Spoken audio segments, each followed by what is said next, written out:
Bila cakap pasal perut, satu lagi benda kita kaitkan selalu orang cakap pasal usus. Usus kita ni bersih ke? Usus kita ni kotor ke, Zack?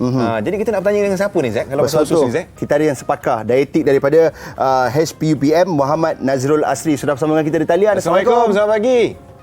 Asri. Waalaikumsalam. Hefni dan Zack.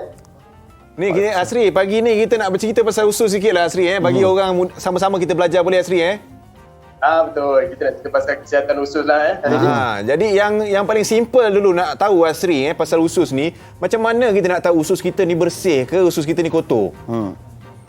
Okey, dia sebenarnya sebelum saya sentuh tentang perkara tu, saya kena kita go through dulu fungsi usus ni sebenarnya lah. Okey, usus ni sebenarnya antara fungsi dia mainly kita tahu untuk penghadaman, untuk penyerapan makanan, okey, dan juga sebenarnya untuk ketahanan tubuh badan kita. Biasa kita dengar ketahanan tubuh badan ni macam sel darah putih, kita punya fungsi darah dan sebagainya.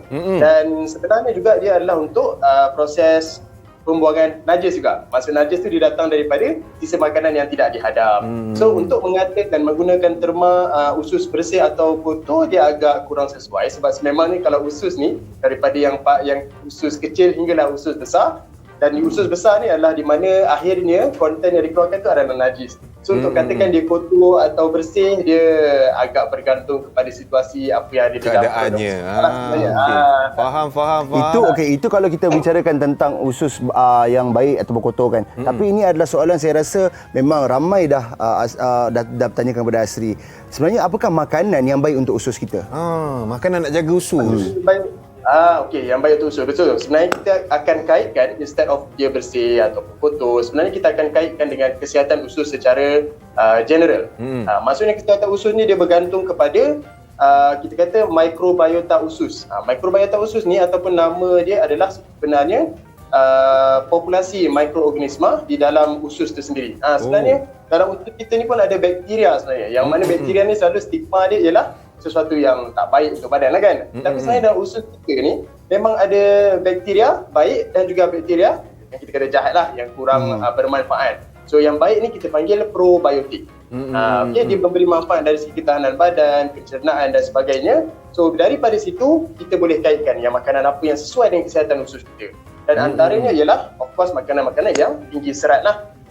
Tinggi serat atau biasa kita panggil fiber, dan dia sumbernya of course daripada sumber sayur-sayuran, buah-buahan, makanan biji penuh dan juga ke kacang. Biji penuh ni bolehlah jadi brown rice ke, roti bijirin penuh ke, bijirin sarapan pagi ke, oat ke. Ini adalah sumber-sumber makanan bijirin penuh lah. Yang baik untuk usus kita.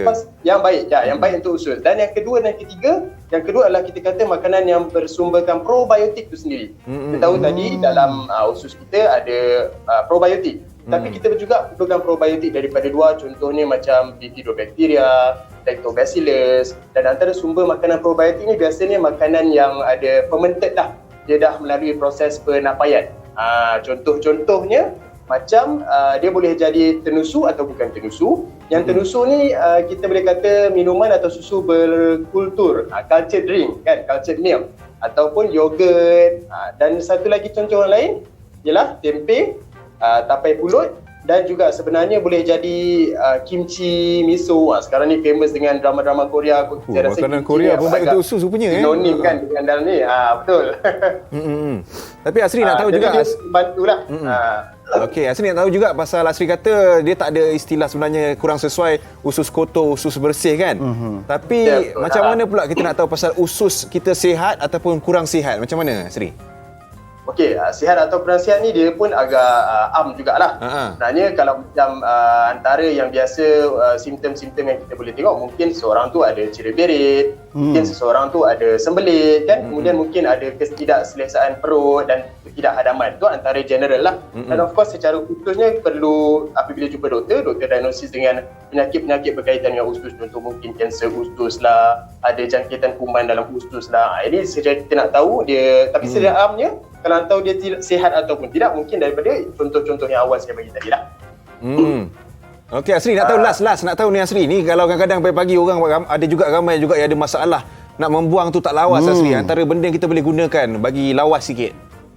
Okey, alright. So untuk Bagi lawas maksudnya sikit ni. lawas tak lawas ni kalau boleh kita tengok dari segi sembelit tadilah sembelit ataupun bahasa Inggerisnya constipation.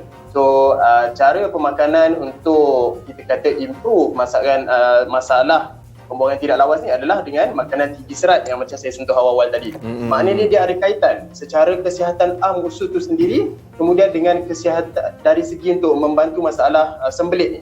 Makanan tinggi serat of course sayuran, buah-buahan, makanan biji penuh dan juga kacang. Dan kalau nak tahu, kita recommend dalam 20 ke 30 gram serat sehari. Tapi kalau nak guna gram-gram ni kadang-kadang kita susah nak agak kan. So kalau cara mudah sukatannya ialah kalau kata sayuran 3 hidangan. 3 hidangan ni boleh jadi macam lebih kurang 1 cup untuk setiap kali masa, contohnya sarapan tengah hari dan malam. Kemudian kalau buah-buahan biasanya 2 hidangan sehari dan juga kalau whole grain biji penuh tadi tu adalah 1 hidangan sehari.